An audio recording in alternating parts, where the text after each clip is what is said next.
जगद्गुरु तुकाराम महाराजांचा एक अभंग आहे, ऐसा कर घर आवे राम, और धंदा सब छोड़ई काम, इतने गोते काहे खाता, जब तू अपना भूल न होता, अंतर्जामी जानत साचा, मन का ऊपर एक वाचा, तुका प्रभू देश विदेश, भरिया खाली नाही लेस.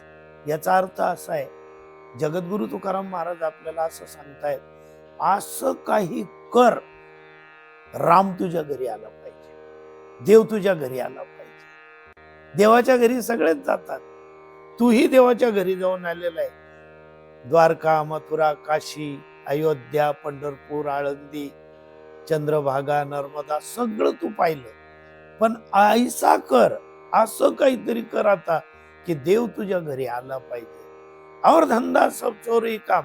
मग बाकी तुला करायचं असेल कर, करायचं नसेल नको कर. तुला मी हे विचारणार नाही की तू हे पाठ केलं का, तू ते पाठ केलं का, तू क्रियाकर्म केलं का केलंच नाही, मला ते माहिती नाही. तुकाराम महाराज म्हणतात, मी तुला एकच विचारेल, देव तुझ्या घरी आला का, राम तुझ्या घरी आला का? नाही ना. मग ऐसा कर घर आवे राम. आणि हे पहा, हे तुला इतकं सांगायची गरज नव्हती. इतने गोते काय खाता, जब तू अपना भूल न होता.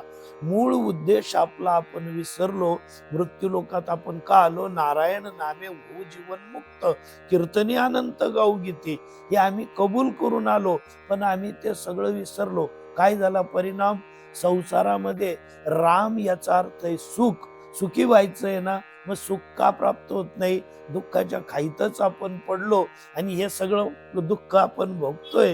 हे सांगायची गरज नव्हती, आम्ही वर्म चुकलो.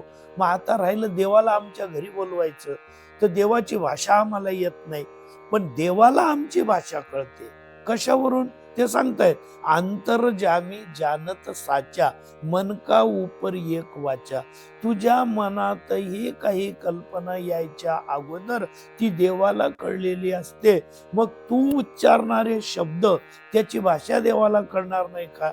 लेकराची भाषा आईला कळते, आईची भाषा लेकराला कळायला वेळ लागतो. मग आई ती सोप्या भाषेत बोलते, भाकरीला ती भाकरच म्हणते, पण मम्म बुबू दुधाला जसे शब्द उच्चारते, देव तुझ्यासाठी ते बोलेल. तो अंतर्यामी आहे. मग तू विचारशील की महाराज तो देव कुठे? तुका प्रभू देश विदेश, भरिया खाली नाही लेस. देश म्हणजे आपलं शरीर, विदेश म्हणजे दुसऱ्याचं शरीर. तो तुझ्यातही आहे, दुसऱ्यांमध्ये सुद्धा आहे.